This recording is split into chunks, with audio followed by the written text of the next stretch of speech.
Que medo da fala do governador que eles têm aqui, né? Impressionante. Eu ia começar a fazer Deixa o governador falar. de novo hoje. Pessoal, hoje o governador Ronaldo Caiado de Goiás veio à CPI do MST, que eu sou vice-presidente, para dar o seu depoimento, para falar sobre as origens do movimento, sobre a experiência histórica que ele teve com o movimento, sobre como ele viu que o MST utiliza as pessoas como massa de manobra para obter as suas vitórias políticas, né? E o governador falou com muita propriedade, falou com muito conhecimento, né? Para quem quiser depois acompanhar todo o seu depoimento, sua oitiva na CPI, ele traça assim perfeitamente o histórico que ele estudou e que ele viveu. E isso incomodou muito os parlamentares do governo, que chiaram, que espernearam, que enfim, fizeram a maior furdunça, a maior bagunça, foram chamar ele de assassino, foram chamar ele de genocida, foram xingar ele de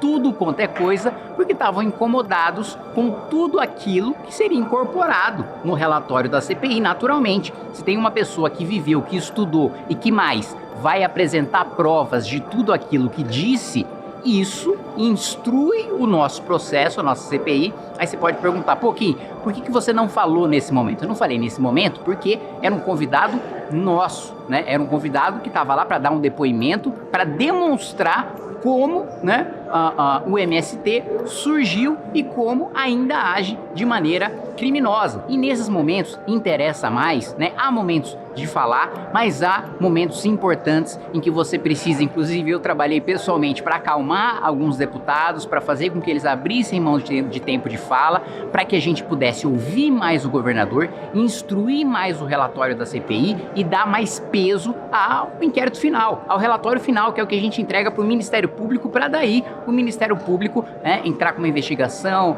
né, pedir uma prisão preventiva, né, pedir a condenação, apresentar uma denúncia. Enfim, este relatório precisa estar robusto. Então há momentos na CPI que é melhor você não falar e deixar o curso da CPI para você robustecer o relatório. Agora, eu quero enfatizar aqui uma postura absolutamente, primeiro, não civilizada por parte, né, das esquerdas que queriam tumultuar porque estavam incomodadas com aquilo que o governador trouxe, mas para além disso, né, quando veio, né, um casal de pessoas humildes, ex-MST, né, eles também causaram o mesmo tumulto, né? E aí caiu o véu, caiu a farsa de defensores de pobres, de defensores de oprimidos, porque quando ex-MST dão um depoimento dizendo que foram ameaçados, que foram escravizados, que tinha um mercadinho, que era um monopólio, que vendia coisa a 4, 5 vezes o preço, aí esse pobre, para eles, não interessa defender. Só interessa defender o pobre, que é liderança de movimento. O pobre, né, que é liderança de movimento organizado, que utiliza os outros como massa de manobra para fortalecer as estratégias e o movimento do partido, né? Então, foi isso. Esse foi o resultado da comissão de hoje. Vocês vão ver imagens sobre isso e a gente continua com o nosso trabalho firme na vice-presidência aí da CPI do MST. No decorrer de todos esses anos, o MST deveria ter aprendido um pouco de que realmente nós vivemos numa democracia. E é inaceitável as pessoas quererem impor suas vontades acima daquilo que a lei determina e delimita como parâmetros de convivência entre nós como cidadãos brasileiros. É isto que nós precisamos de entender, que as pessoas não podem se intitular como se fossem protetores dos pobres e dos desassistidos. Isso é falso. Dizem que certa vez um grande estadista chegou e recebeu um outro que realmente vivia no populismo e coordenado pelo marxismo, e ele dirigiu-se ao primeiro-ministro da Alemanha e disse: até o final do meu mandato eu vou acabar com todos os ricos no meu país. E o primeiro-ministro alemão disse a ele: e eu, até o final do meu governo, vou transformar todos os alemães em pessoas ricas e capazes de serem independentes de governo. Este é o sentimento, é o princípio maior. É levar dignidade, oportunidade de emprego. Não tem nada mais que seja o uso do cidadão como massa de manobra do que essa tentativa de querer se rotular defensor de pobre. Defensor de pobre é quem usa a estrutura de governo para dar dignidade, educação de qualidade, segurança, condições sociais para vocês poderem viver e poderem ter salário digno. Eu comemoro no meu estado, não é o número de pessoas que estão dentro dos programas sociais, não. Eu comemoro em Goiás é o número de famílias que eu tiro da condição de pobreza e os coloco na condição de produção de renda. Essa é a realidade que se busca. As invasões foram usadas em muitos estados, primeiro, para ser ali ponto aonde nem a polícia podia entrar, aonde as pessoas que faziam tráfico de droga se resguardavam nesses falsos assentamentos, tá certo? De ocupações que eram feitas para dali levar adiante aquilo que era o tráfico de drogas, que passou a ser também uma das fontes. Por favor, estou falando. Eu estou falando. Ainda não tem. Eu comecei às 15h15. Então ainda tem mais 10 minutos para concluir. Eu conheço o regimento. Então, eu conheço o regimento. Tem meus 20 minutos. Então, nós não podemos admitir que essas pessoas venham aqui dizer que eles ali estão cuidando de pessoas pobres.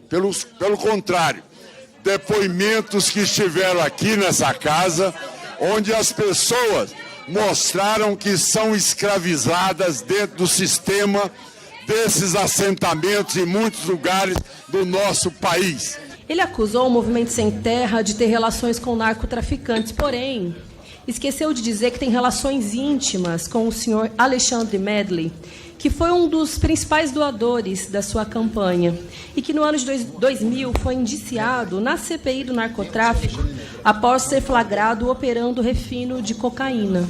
Ele acusa o MST de uma série de barbaridades, mas esqueceu de dizer que o seu tio, Antônio Ramos Caiado, está na lista suja do trabalho escravo, porque foram encontrados 4 trabalhadores em situação análoga à escravidão dentro da sua carvoaria, e que seu primo, Enival, que atua no ramo da mineração, responde a uma série de inquéritos por depredação ambiental, por desrespeito aos direitos humanos, e que você, quando foi deputado, atuou na flexibilização do licenciamento ambiental para agradar seus familiares.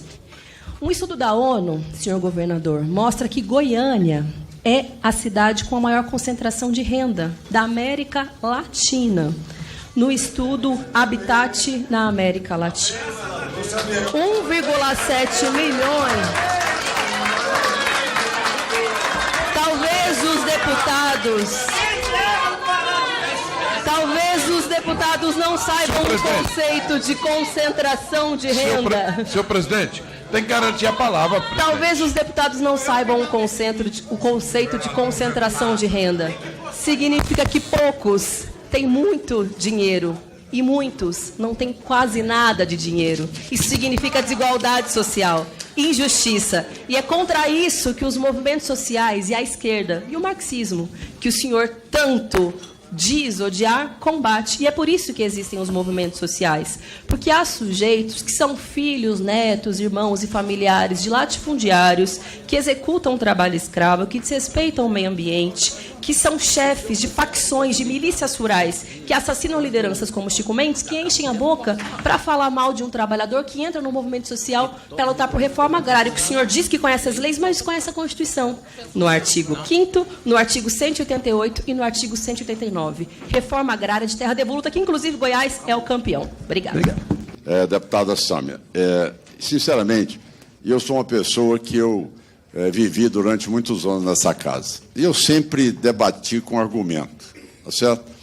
E, sinceramente, quando se leva para um lado pessoal, aqui você tem que entender que nós aqui... Por favor, eu ouvi Vossa Excelência. Ele está respondendo, eu deputada. Ouvi Vossa Respeite a fala dele, deputada. Eu ouvi Vossa Excelência. O governador escutou a sua palavra, depois vai dizer que cortaram o microfone dela aí na imprensa, presidente. Eu ouvi Vossa Excelência. É muito ruim quando as pessoas utilizam de mentira para poder, e é a tese de quem não tem argumento. Quem não tem argumento para refutar, veja bem, tanto não tem argumento para refutar que se você for no meu estado, visitar os assentamentos, você vai ver o que o Estado está fazendo.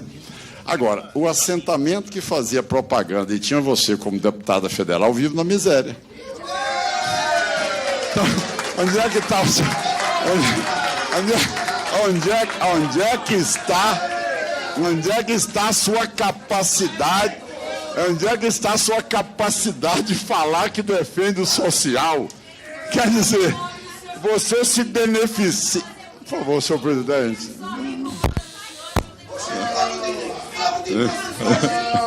Entendeu? Vamos escutar a resposta. As perguntas são feitas, aceitem a resposta. Respeitem a fala do nosso convidado.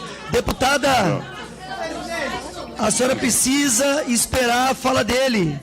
A senhora precisa esperar a fala dele para que respeitem a sua fala. Obrigado, consiga. Realmente, eu cheguei hoje ao meu 8º mandato e não tem nada que me desabone, tá certo? Eu jamais iria, com toda a minha condição de ter estudado, ter me especializado, eu iria jamais na minha vida caminhar pelo caminho da facção do MST, que é do crime. O meu é do debate, o meu é da inteligência, o meu é do argumento, o meu é do resultado, tá bem? Muito obrigado. Viu, governador, o senhor generalizou que o MST é uma organização criminosa. Foi infeliz a sua fala. Senhor presidente, gostaria que respeitasse, por favor, e recuperasse Deputado, meu por tempo. favor. O senhor mesmo falou que generalizar não é prudencial. Deputada Sânia faz uma fala em relação a um grande empresário da indústria química que foi doador da sua campanha e depois ele foi aqui indiciado na CPI do narcotráfico. Isso aí não dá direito ao processo final fazer nenhum nexo causal com Vossa Excelência, porque tem o transitado julgado, a ampla defesa. As declarações do ex-senador Demóstenes Torres, que o senhor conhece bem, que diz que por 3 vezes o bicheiro Carlinho Cachoeira financiou sua campanha. Isso também é motivo de debate nessa casa. Então, é por conta disso que a gente não pode fazer esse debate. O debate é o mérito da questão agrária.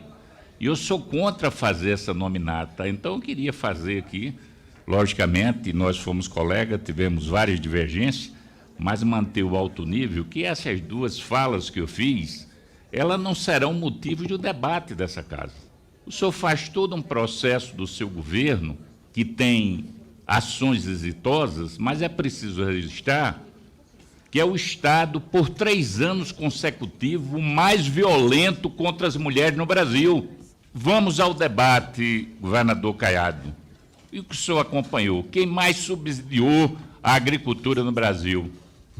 Lula, mais de 10 bilhões, enquanto o Bolsonaro, em torno de 6 bi. Com o presidente Fujão, ligado aos milicianos, houve uma queda de 77% na exportação. Quem mais financiou a agricultura para os pequenos? Com o governo Fujão, houve uma redução de 29,6%. Quem mais financiou o número de contratos? Governo Lula. Esse é o debate. O senhor teve contradições com a parcela do agronegócio terrorista que invadiu no dia 8 de janeiro, depredou o Supremo Tribunal Federal, quebrou o Palácio do Planalto, porque também esse segmento do agronegócio terrorista, de vândalos, que queria questionar o Estado Democrático de Direito, a democracia, ele não teve aval, inclusive de vários partidos que Vossa Excelência representa. Então, vamos, sem dúvida nenhuma, qualificar o debate, encontrar alternativas. Quando saio do debate do CNPJ e vem para o CPF, é muito perigoso. Até porque eu acabo de receber aqui, dos familiares do Xande Negão, que faleceu a semana passada, que nunca na vida teve qualquer ação contra ele. Nunca teve nenhuma condenação judicial a ele. Julgamento inquisitivo é algo deprimente. Né? Dizer que esse cidadão está envolvido no narcotráfico, sendo que não tem nenhuma condenação judicial, você atacar a honra de uma pessoa que já faleceu, tá? Nem direito ele tem de vir aqui se defender. Então, quer dizer, e nunca teve uma ação contra ele. Vossa Excelência também precisa ter mais respeito para comigo. Respeito. Eu nunca lhe dirigi Vossa Excelência de maneira desairosa, tá bom? Nunca defendi Vossa Excelência de maneira... Vossa Excelência, calado que eu estou falando agora, viu? O tempo é meu. Calado que eu estou falando agora, viu? É calado aqui porque eu estou falando agora, tá bom? Viu? Então você sabe que eu estou lhe respondendo. Deputado, tá e você deve ter ligação com o Carlinhos Cachoeira, é você, tá bom? É você, viu? Tá bom? É você que não tem argumento para poder discutir.